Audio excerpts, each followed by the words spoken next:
ঈদের ছুটিতে দেশের বিভিন্ন স্থানের বিনোদন কেন্দ্রগুলোতে নেমেছে দর্শনার্থীদের ঢল। আর দর্শনার্থীদের আকৃষ্ট করতে বর্ণাঢ্য সাজে সাজানো হয়েছে বিনোদন কেন্দ্রগুলো, দিচ্ছে বিশেষ ছাড়ও। প্রতিনিধিদের পাঠানো রিপোর্ট জানাচ্ছেন সোহেল আহমদ। দর্শনার্থীদের পদচারণায় সরগরম নরসিংদীর ড্রিম হলিডে পার্ক। ঈদের দ্বিতীয় দিন সকাল থেকেই পার্কটিতে দর্শনার্থীদের উপচে পড়া ভিড়। Water park, water boat, sky train, bullet train, roller coaster, swing chair, speed boat সহ 25টির বেশি রাইডে চড়ে আনন্দ উপভোগ করছে শিশুরা।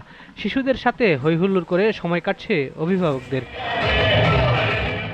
ছুটিতে এখানে বেড়াতে এসেছি, বাচ্চারা খেলাধুলা করে খুবই আনন্দ পাইতেছে, ভালো লাগছে সবকিছু একসাথে।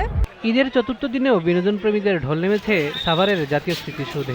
একই চিত্র আশুলিয়ার নন্দন পার্ক ও ফ্যান্টাসি কিংডম থিম পার্ক সহ বিভিন্ন বিনোদন কেন্দ্রগুলিতে ডিজের তালে তালে নীলজলের কৃত্রিম ঢেউয়ের সঙ্গে আনন্দ উপভোগ করছেন দর্শনার্থীরা। ভালো লাগছে, আমি ফুপিদের সাথে এসেছি, অনেক ভালো লাগতেছে এবং রাস্তাঘাট অনেক ফাঁকা আছে। গাজীপুরে সাফারি পার্কেও দর্শনার্থীদের উপচে পড়া ভিড়।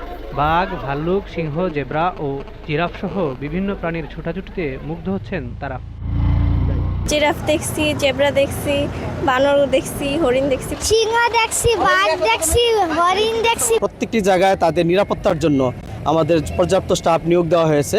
ঈদের ছুটিতে মুখরিত বিশ্বে ম্যানগ্রোভ খ্যাত সুন্দরবন, করমজল, হাড়বাড়িয়া, কটকা, কচিখালী ও আন্দারমানিক সহ অন্য স্পটগুলোতেও দর্শনার্থীদের ঢল নেমেছে। জীবজন্তুগুলোও আছে খুব সুন্দর কায়দায়, আমরা দেখে আনন্দ অনুভব করছি। আমি এখানে বানর দেখেছি, কুমির দেখেছি, লাল কাঁকড়া দেখেছি।